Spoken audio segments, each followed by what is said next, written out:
ನಮಸ್ತೆ ಎಲ್ಲರಿಗೂ. ಬನ್ನಿ ಥರ್ಡ್ ಪಾರ್ಟಿ ಸಿಚುವೇಶನ್ ಹೇಗಿದೆ ನೋಡೋಣ.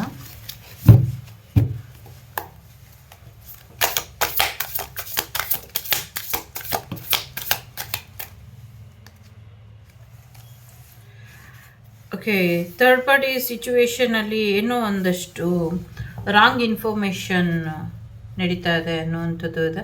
ಇನ್ನೂ ಒಂದಷ್ಟು ರಾಂಗ್ ಇನ್ಫಾರ್ಮೇಷನ್ ಮಾತಾಡ್ತಾ ಇದ್ದಾರೆ. ರಾಂಗ್ ಇನ್ಫಾರ್ಮೇಷನ್ ನಿಮ್ಮ ಬಗ್ಗೆ ಹೋಗ್ತಿದೆ ಮತ್ತು ಅವ್ರ ಬಗ್ಗೆ ಕೂಡ ಹೋಗ್ತಾ ಇದೆ ಅನ್ನುವಂಥದ್ದು ಇದೆ.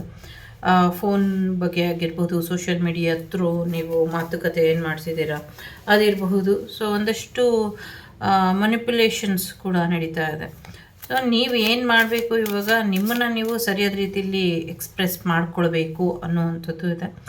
ಒಂದು ಬ್ಯಾಡ್ ಇನ್ಫಾರ್ಮೇಷನ್, ಗಾಸಿಪ್ ಹರಿದಾಡ್ತಾ ಇದೆ ಥರ್ಡ್ ಪಾರ್ಟಿ ಇನ್ಫಾರ್ಮೇಷನಲ್ಲಿ ಅನ್ನುವಂಥದ್ದು ಇದೆ.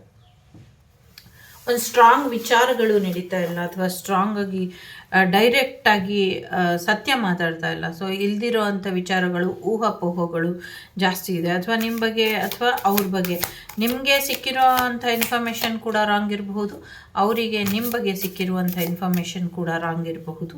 ಆ ಥರದ್ದು ಇದೆ. ಜೊತೆಗೆ ಒಂದಷ್ಟು ಒಳ್ಳೆಯ ಅವಕಾಶಗಳು, ಮೆಸೇಜು, ಇದ್ರ ಬಗ್ಗೆ ಒಂದಷ್ಟು ಮಾಹಿತಿಗಳನ್ನ ಕಲೆ ಹಾಕ್ತಿದ್ದಾರೆ ಅನ್ನುವಂಥದ್ದು ಇದೆ. ಒಂದಷ್ಟು ಕ್ಯೂರಿಯಾಸಿಟಿ ಇದೆ, ನಿಮ್ಮ ಲೈಫು ಹೇಗೆ ಹೋಗ್ತಾ ಇದೆ, ಏನಾಗ್ತಿದೆ, ಯಾವ್ಯಾವ ರೀತಿ ಪಾಸಿಬಿಲಿಟಿ ಇದೆ ನಿಮ್ಮನ್ನು ಕಾಂಟ್ಯಾಕ್ಟ್ ಮಾಡೋದು, ಯಾವ ರೀತಿ ನಿಮ್ಮ ಜೀವನದಲ್ಲಿ ಬದಲಾವಣೆ ತರಬಹುದು ಅಂತ ಥರ್ಡ್ ಪಾರ್ಟಿ ಜೀವನದ ಬಗ್ಗೆ ಥರ್ಡ್ ಪಾರ್ಟಿ ಯೋಚನೆ ಮಾಡ್ತಿದ್ದಾರೆ ಅನ್ನೋವಂಥದ್ದು ಇದೆ. ಜೊತೆಗೆ ಒಂದು ಹೊಸ ಪ್ರೀತಿ ಥರ್ಡ್ ಪಾರ್ಟಿ ಲೈಫಲ್ಲಿ ಎಂಟ್ರ್ ಆಗೋದ್ರಲ್ಲಿ ಇದೆ. ಸೊ ಥರ್ಡ್ ಪಾರ್ಟಿ ಹೊಸ ಪ್ರೀತಿನ ಪಡ್ಕೊಳ್ತಾರೆ, ಒಂದು ಸರ್ಪ್ರೈಸ್ ರೀತಿ, ಒಂದು ಕನಸಿನ ರೀತಿ. ಅವರಿಗೆ ನಿಮ್ಮ ಪಾರ್ಟ್ನರ್ ಕನಸಿನ ವ್ಯಕ್ತಿ ಅಲ್ಲ, ಅವರು ಕನಸಿನ ವ್ಯಕ್ತಿ ಯಾರು ಅಂದ್ಕೊಂಡಿದ್ರೋ ಅವ್ರ ಜೊತೆ ಅವ್ರ ಲೈಫ್ ಬೆಟರ್ ಆಗೋ ಹಾಗೆ ಅವರು ಒಂದಷ್ಟು ಕನಸನ್ನು ಕಂಡಿದ್ರು. ಸೊ ಆ ಥರನೇ ಅವ್ರ ಲೈಫು ಮುಂದಕ್ಕೆ ಚೆನ್ನಾಗಿ ಆಗುತ್ತೆ ಅನ್ನುವಂಥದ್ದು ಇದೆ. PQ ಲೆಟರ್ ಇಂಪಾರ್ಟೆಂಟ್ ಅಂತ ಅನಿಸುತ್ತೆ. ಜೊತೆಗೆ ಥರ್ಡ್ ಪಾರ್ಟಿ ಸಿಚುವೇಷನಲ್ಲಿ ಒಂದಷ್ಟು ಕಾನ್ಫಿಡೆಂಟಲ್ಲಿ ಇದ್ದಾರೆ ಅವರು. ನಾನು ಸ್ವತಂತ್ರವಾಗಿರಬೇಕು, ನನ್ನನ್ನು ನಿನ್ನ ಹೆಂಡತಿ ಥರ ಅಥವಾ ನಿನ್ನ ಹಸ್ಬೆಂಡ್ ಥರ ಅಥವಾ ಸಮಥಿಂಗ್ ಏನೋ ನೀವು ಏನು ನಿಮ್ಮ ಪಾರ್ಟ್ನರ್ ನಿಮ್ಮ ಮೇಲೆ ದಬ್ಬಾಳಿಕೆ ಮಾಡ್ತಿದ್ರು ಆ ಥರ ಮಾಡೋದಕ್ಕೆ ಅಲ್ಲಿ ಅವಕಾಶ ಇಲ್ಲ. ಸೊ ಅಲ್ಲಿ ಒಂದು ರೀತಿ ಇಂಡಿಪೆಂಡೆಂಟಾಗಿ ಚೆನ್ನಾಗಿದ್ದಾರೆ, ಲೈಫನ್ನು ಎಂಜಾಯ್ ಮಾಡ್ತಿದ್ದಾರೆ ಅನ್ನುವಂಥದ್ದು ಇದೆ. ನಿಮ್ಮ ಪರ್ಸನ್ನಿಗೆ ಅಲ್ಲೂ ಕೂಡ ಒಂಟಿ ಫೀಲ್ ಆಗಲಿಕ್ಕೆ ಶುರುವಾಗಿದೆ. ಒಂದಷ್ಟು ಸತ್ಯ ತಿಳ್ಕೊಳ್ಳೋದ್ರೊಳಗೇ ನಿಮ್ಮ ಪರ್ಸನ್ ಹೆಚ್ಚು ಸಮಯನ ವ್ಯರ್ಥ ಮಾಡ್ತಿದ್ದಾರೆ ಅನ್ನುವಂಥದ್ದು ಇದೆ. ಅವರಿಗೆ ಗೊತ್ತಿರುವಂಥ ಸತ್ಯ ಏನಿದೆ, ಥರ್ಡ್ ಪಾರ್ಟಿ ಸಿಚುವೇಷನ್ನಲ್ಲಿ ಏನು ಗಾಸಿಪ್ ಹರಿದಾಡ್ತಿದೆ ಅದನ್ನು ಅವರು ತಗೊಳ್ಳೋದಕ್ಕೂ ಆಗ್ತಾ ಇಲ್ಲ, ಅದು ಬೇಡ ಅಂತ ಬಿಡೋದಕ್ಕೂ ಆಗ್ತಾ ಇಲ್ಲ. ಸೊ ಈ ಥರ ಒಂದು ಸಿಚುವೇಷನಲ್ಲಿ ಅವರು ಸಿಕ್ಕಾಕೊಂಡಿದ್ದಾರೆ. ಯಾವುದೇ ಒಂದು ಸ್ಟ್ರಾಂಗ್ ಪಾಯಿಂಟನ್ನ ಅವರು ಎಲ್ಲೂ ಸಿಕ್ಕಾಕ್ಕೊಳ್ತಾ ಇಲ್ಲ, ಸಿಕ್ಕಾಕಿಸ್ತಾನೂ ಇಲ್ಲ ಕೂಡ. ಅವರಿಗೆ ಅವ್ರದ್ದೇ ಆದ ರೀತಿಲಿ ಒಂದಷ್ಟು ಹೀಲಿಂಗ್ ಮಾಡ್ಕೊಳ್ತಿದ್ದಾರೆ. ಅವರದೇ ಆದ ರೀತಿಲಿ ಅವ್ರಿಗೆ ಇನ್ನರ್ ಗೈಡೆನ್ಸ್ ಕೂಡ ಸಿಗ್ತಾ ಇದೆ. ಜೊತೆಗೆ ಅವರು ಏನಿದ್ದಾರೆ ಅವರು ಸರಿಯಾದ ದಾರಿಯಲ್ಲಿ ಹೋಗ್ತಾ ಇದ್ದಾರೆ. ಅವರಿಗೀಗ ಅರ್ಥ ಆಗಿದೆ. ಸೊ ಯಾರ್ಯಾರಿಗೋ ಸಹಾಯ ಮಾಡಿ ತಪ್ಪಾಯಿತು, ಸೊ ಇನ್ಮೇಲೆ ಯಾರಿಗೂ ಸಹಾಯ ಮಾಡಬಾರ್ದು ಅನ್ನುವಂಥದ್ದು ಅವ್ರಿಗೆ ಅರ್ಥ ಆಗ್ತಿದೆ. ಜೊತೆಗೆ ಒಂದಷ್ಟು ಗೈಡೆನ್ಸ್ ಕೂಡ ಅವರಿಗೆ ಸಿಗ್ತಾ ಇದೆ. ಇಲ್ಲಿ ಒಂದು ಲೇಡಿ ಬಗ್ಗೆ ಒಂದಷ್ಟು ಥರ್ಡ್ ಪಾರ್ಟಿ ವಿಚಾರದಲ್ಲೇ ಥರ್ಡ್ ಪಾರ್ಟಿ ಯಾರಿದ್ರು, ಸೊ ಅವ್ರ ಬಗ್ಗೆ ಕೂಡ ಒಂದಷ್ಟು ವಿಚಾರಗಳನ್ನ ಹುಡ್ಕೋದಕ್ಕೆ ಹೋಗಿ ಒಂದಷ್ಟು ಸಮಸ್ಯೆಗಳನ್ನ ಮಾಡ್ಕೊಂಡಿದ್ದಾರೆ ಅನ್ನುವಂಥದ್ದು ಇದೆ. ಥರ್ಡ್ ಪಾರ್ಟಿ ಸಿಚುವೇಶನ್ ಸದ್ಯಕ್ಕೆ ಒಂದಷ್ಟು ಪೇನ್ಫುಲ್ ಎಂಡಿಂಗನ್ನು ನೋಡ್ತಾ ಇದೆ. ಕೆಲವರಿಗೆ ಥರ್ಡ್ ಪಾರ್ಟಿ ಸಿಚುವೇಶನಿಂದ ಡೈವರ್ಸ್ ಆಗೋದ್ರಲ್ಲಿ ಇದ್ರೆ, ಇನ್ನು ಕೆಲವರಿಗೆ ಥರ್ಡ್ ಪಾರ್ಟಿ ಸಿಚುವೇಶನಿಂದ ಒಂಚೂರು ಅಪ್ಸೆಟ್ ಆಗುವಂಥದ್ದು, ಮನಸ್ಸಿಗೆ ನೋವಾಗುವಂಥದ್ದು, ಬ್ರೇಕಪ್ ಆಗುವಂಥದ್ದು, ಸ್ಟಕ್ ಎನರ್ಜಿಗೆ ಬರುವಂಥ ಸಾಧ್ಯತೆಗಳು ಇದೆ. ಸದ್ಯಕ್ಕೆ third party situation full of ಕನ್ಫ್ಯೂಷನಲ್ಲಿ ಇದೆ ಅನ್ನುವಂಥದ್ದು ಇದೆ. ಸದ್ಯಕ್ಕೆ ನಿಮ್ಮ ಥರ್ಡ್ ಪಾರ್ಟಿ ಏನಿದ್ದಾರೆ ಅವರಿಗೆ ಫೈನಾನ್ಷಿಯಲ್ ಕಡೆ, ಅವರ ಕೆರಿಯರ್ ಕಡೆ ಹೆಚ್ಚಿನ ಗಮನ ಇರೋದ್ರಿಂದ ಸೊ ಅವರು ಏನು ಮಾಡಬೇಕು ಅಂತ ಯೋಚನೆ ಮಾಡ್ತಿದ್ದಾರೆ. ಎಸ್ಪೆಷಲಿ ಅವರು ಮಕ್ಕಳನ್ನ ಇಟ್ಕೊಂಡು ಇಲ್ಲ ತಂದೆ ತಾಯಿನ ಇಟ್ಕೊಂಡು, ಸೊ ಮಕ್ಕಳಿಗೆ ಸೆಕ್ಯೂರಿಟಿಗೋಸ್ಕರ ಅಥವಾ ತಂದೆ ತಾಯಿ ಸೆಕ್ಯೂರಿಟಿಗೋಸ್ಕರ ಒಂದಷ್ಟು ಫೈನಾನ್ಷಿಯಲ್ ವಿಚಾರಕ್ಕೋಸ್ಕರ ಥರ್ಡ್ ಪಾರ್ಟಿ ನಿಮ್ಮ ಮೇಲೆ ಡಿಪೆಂಡ್ ಆಗಿದ್ದಾರೆ ಅಥವಾ ನಿಮ್ಮ ಪಾರ್ಟ್ನರ್ ಮೇಲೆ ಡಿಪೆಂಡ್ ಆಗಿದ್ದಾರೆ ಅಂತ ಕಾಣಿಸ್ತಾ ಇದೆ. ಸೊ ಹಾಗಾಗಿ ಸ್ವಲ್ಪ ಎಚ್ಚರಿಕೆ ವಹಿಸಿದ್ರೆ ಬೆಟರ್ ಇರುತ್ತೆ ಅನ್ನುವಂಥದ್ದು ಇದೆ. ಒಟ್ಟಿನಲ್ಲಿ third party situation not easy. So ಸದ್ಯಕ್ಕೆ ಅವರ ಲೈಫು ಈಸಿಯಾಗಿ ಹೋಗ್ತಾ ಇಲ್ಲ. ಒಂದಷ್ಟು ಸಮಸ್ಯೆಗಳಿಂದ, ಒಂದಷ್ಟು ನೋವಿಂದ, ಒಂದಷ್ಟು ದುಃಖದಿಂದ ಹೋಗ್ತಾ ಇದೆ ಅನ್ನುವಂಥದ್ದು ಇದೆ. ಸೊ ಎಲ್ಲೋ ಒಂದು ಕಡೆ ನೀವು ಮಾಡಿದಂಥ ತಪ್ಪಿನಿಂದ ನಿಮ್ಮ ಈ ಒಂದು ಥರ್ಡ್ ಪಾರ್ಟಿ ಸಿಚುವೇಶನ್ ಎಕ್ಸ್ಟೆಂಡ್ ಆಗಿದೆ ಅನ್ನುವಂಥದ್ದು ಕೂಡ ಇದೆ. ಸೊ ವಾಪಸ್ ನಿಮ್ಮ ಪರ್ಸನ್ ನಿಮ್ಮ ಲೈಫಿಗೆ ಬರ್ತಾರಾ ಇಲ್ವಾ ಅಂತ ಕೇಳೋದಾದರೆ ಖಂಡಿತವಾಗ್ಲೂ ಬರ್ತಾರೆ. ಸೊ ಈಗಾಗಲೇ ನಿಮ್ಮ ಪರ್ಸನ್ ನಿಮ್ಮ ಲೈಫಲ್ಲೇ ಇದ್ದಾರೆ. ಒಂದಷ್ಟು ಒಳ್ಳೆ ಪ್ರೋಗ್ರೆಸ್ ಅನ್ನೋದು ಬರ್ತಾ ಇದೆ. ನಿಮ್ಮ ಜೀವನದಲ್ಲಿ ನೀವು ಅಂದ್ಕೊಂಡಿದ್ದಕ್ಕಿಂತ ಹೆಚ್ಚಿನ ಒಂದು ಒಳ್ಳೆಯ ರೀತಿಯಲ್ಲಿ ಪಾಸಿಟಿವ್ ವೇಲಿ ನಿಮ್ಮ ಲೈಫು ಆಗ್ತಿದೆ ಅನ್ನುವಂಥದ್ದು ಕೂಡ ಇದೆ. ಹೆಚ್ಚು ತಲೆ ಕೆಡಿಸ್ಕೊಳ್ಬೇಕಾದಂಥ ಅಗತ್ಯ ಇಲ್ಲ, ತುಂಬ ಚೆನ್ನಾಗಿ ಹೋಗ್ತಾ ಇದೆ ಅನ್ನುವಂಥದ್ದು. ನಿಮ್ಮ ಪರ್ಸನ್ ಒಂಚೂರು ಸ್ಟಕ್ ಎನರ್ಜಿಲಿ ಇದ್ದಾರೆ, ಒಂಚೂರು ಲೆಟ್ ಗೋ ಮಾಡಬೇಕು ಅಂತ ಅಂದ್ಕೊಂಡಿದ್ದಾರೆ. ಸೊ ಖಂಡಿತವಾಗ್ಲೂ ನಿಮ್ಮ ಪರ್ಸನ್ ಇದರಲ್ಲಿ ವಿನ್ ಆಗ್ತಾರೆ ಅನ್ನುವಂಥದ್ದು ಇದೆ. ಜೊತೆಗೆ ದೇವರ ಆಶೀರ್ವಾದ ನಿಮ್ಮ ಜೊತೆ ಇರೋದ್ರಿಂದ ಸೊ ದೇವರು ಯಾವತ್ತೂ ನಿಮಗೆ ಒಂದು ಸರಿಯಾದ ಮಾರ್ಗದರ್ಶನನ ಕೊಡ್ತಾ ಇರ್ತಾರೆ. ಎಸ್ಪೆಷಲಿ ನಿಮ್ಮ ಪಾರ್ಟ್ನರಿಗೆ ಒಳ್ಳೆ ಮಾರ್ಗದರ್ಶನನ ಕೊಟ್ಟು ದೇವರ ಆಶೀರ್ವಾದ ನಿಮ್ಮ ಪಾರ್ಟ್ನರ್ ಮೇಲೆ ತುಂಬ ಚೆನ್ನಾಗಿ ಇದೆ. ಸೊ ಹಾಗಾಗಿ ಅವರು ಸರಿಯಾದ ನಿರ್ಧಾರನ ತಗೊಳ್ತಾರೆ ಅನ್ನುವಂಥದ್ದು ಇದೆ. ಸಾಧ್ಯ ಆದರೆ ಒಂದಷ್ಟು ಜನನ ಕೂರಿಸಿ ಮಾತಾಡ್ಸಿದ್ರು ಕೂಡ ಈ ಸಮಸ್ಯೆನ ಬಗೆಹರಿಸ್ಬೋದು ಅನ್ನುವಂಥದ್ದು ಕೂಡ ಇದೆ.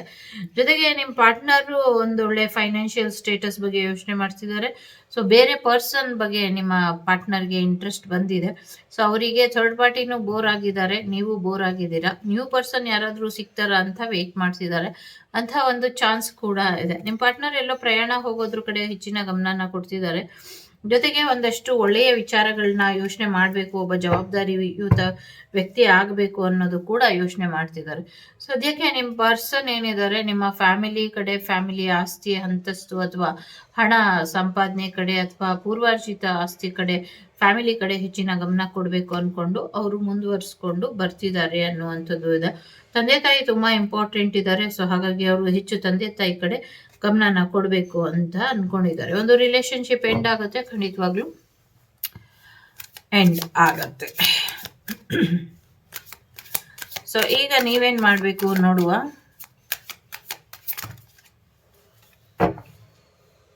ಡೆವಿಲ್ ಎನರ್ಜಿ ಇದೆ. ಸೊ ಬ್ಲ್ಯಾಕ್ ಮ್ಯಾಜಿಕ್ ಮಾಡ್ಸಕ್ ಹೋಗಿ ನೀವೇನಾದ್ರೂ ಒಂಚೂರು ತೊಂದರೆ ಮಾಡಿದ್ರೆ ಈ ಬ್ಲ್ಯಾಕ್ ಮ್ಯಾಜಿಕ್ ನಿಮ್ಗೆ ರಿವರ್ಸ್ ಆಗತ್ತೆ. ಇದ್ರ ಕಡೆ ಸ್ವಲ್ಪ ಹೆಚ್ಚಿನ ಗಮನನ ಕೊಡಿ ಅನ್ನುವಂಥದ್ದು ಇದೆ. ಇಲ್ಲಿ ಬ್ಲ್ಯಾಕ್ ಮ್ಯಾಜಿಕ್ ಮಾಡಿ ನೀವು ಯಾರನ್ನು ಕಟ್ ಹಾಕ್ಸಕ್ ಆಗೋದಿಲ್ಲ.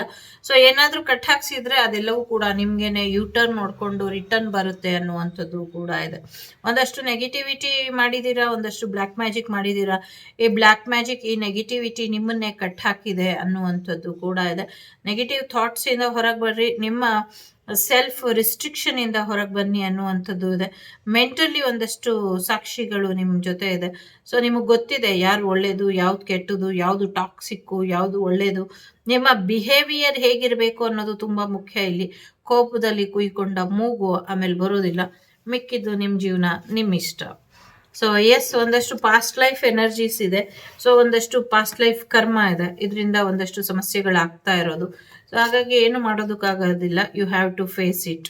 ಒಂದೊಳ್ಳೆ ನಿರ್ಧಾರ ಭಗವಂತನ ಕಡೆಯಿಂದ ನಿಮ್ಮ ಲೈಫಿಗೆ ಬರುವಂಥ ಸಾಧ್ಯತೆಗಳು ಕೂಡ ಇದೆ. ಕೆಲವೊಂದು ರಿಲೇಶನ್ಶಿಪ್ಗಳು ಸಾಯೋವರೆಗೂ ಅದು ಜೊತೆಲೇ ಇರುತ್ತೆ. ಆ ಥರ ಕೂಡ ಇಲ್ಲಿ ಇದೆ. ಇನ್ನೊಂದಷ್ಟು ಜನರಿಗೆ ಒಂದಷ್ಟು ಸಾಮಾಜಿಕವಾಗಿ ಎಲ್ಲ ಕಡೆ ಏನು ಆರೋಗ್ಯದಲ್ಲಿ ಸಮಸ್ಯೆ ಆಗ್ತಿದೆ ಅದ್ರ ಕಡೆ ಸ್ವಲ್ಪ ಹೆಚ್ಚಿನ ಗಮನನ ಕೊಟ್ಟು ಆರೋಗ್ಯದ ಕಡೆ ಸ್ವಲ್ಪ ಗಮನನ ಕೊಡಿ. ಕೆಲವ್ರನ್ನ ಕ್ಷಮಿಸಕ್ಕಾದ್ರೆ ಕ್ಷಮಿಸಿ, ನಿಮಗೆ ಬಿಟ್ಟಂತ ವಿಚಾರ. ಒಟ್ನಲ್ಲಿ ನಿಮ್ಮ ಜೀವನದಲ್ಲಿ ಒಂದು ಹೊಸ ಅಧ್ಯಾಯ ಶುರು ಆಗೋದ್ರಲ್ಲಿ ಇದೆ, ಅದ್ರ ಕಡೆ ಗಮನನ ಕೊಡಿ. ತಾಳ್ಮೆ ಅನ್ನೋದು ತುಂಬಾ ಮುಖ್ಯ. ಸೊ ನಿಮ್ಮದೇ ಆದ ಬೌಂಡ್ರಿ ಒಳಗೆ ನಿಂತ್ಕೊಂಡು ಏನ್ ಆಟ ಆಡ್ಬೇಕು ಆಡಿ. ಅದರಿಂದ ಹೊರಗೆ ಬಂದ್ರಿ ಅಂದ್ರೆ ಅಪಾಯ ಖಂಡಿತವಾಗ್ಲೂ ಇದೆ. ಇದಕ್ಕೆ ನಿಮಗೆ ಬಿಟ್ಟಂಥ ವಿಚಾರ.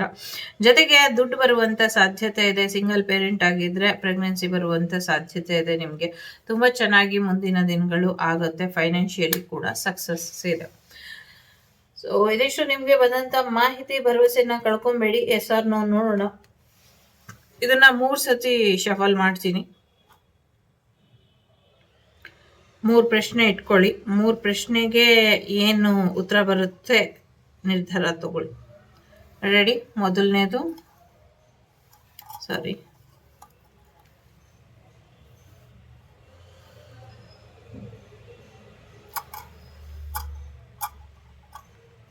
ಮೇ ಬಿ ಆಗಬಹುದು ಅಷ್ಟೇ, ನೋಡುವ. ಎರಡನೇದು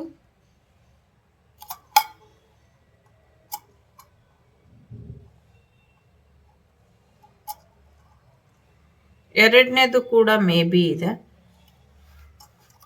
ಮೂರನೇದು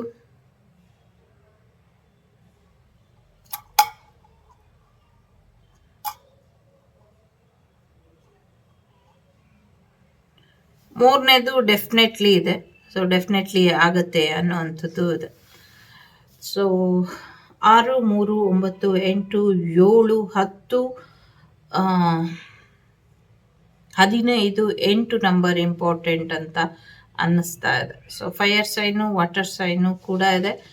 ಸೊ ರಾಶಿ ಬಂದ್ಬಿಟ್ಟು ಇಲ್ಲಿ ಮಕರ ರಾಶಿ, ಕುಂಭ ರಾಶಿ, ಮತ್ತು ಕರ್ಕಾಟಕ ರಾಶಿ, ಕನ್ಯಾ ರಾಶಿ, ವೃಶ್ಚಿಕ ರಾಶಿ, ಮಿಥುನ ರಾಶಿ, ಇನ್ನೊಂದು ಯಾವುದದು ತುಲಾ ರಾಶಿ ಇಂಪಾರ್ಟೆಂಟ್ ಅಂತ ಅನ್ಸುತ್ತೆ. ಜೊತೆಗೆ ಮೇಷರಾಶಿ ಕೂಡ ಇಂಪಾರ್ಟೆಂಟ್ ಅಂತ ಅನ್ಸುತ್ತೆ. ಇದಿಷ್ಟು ನಿಮಗೆ ಬಂದಂಥ ಮಾಹಿತಿ.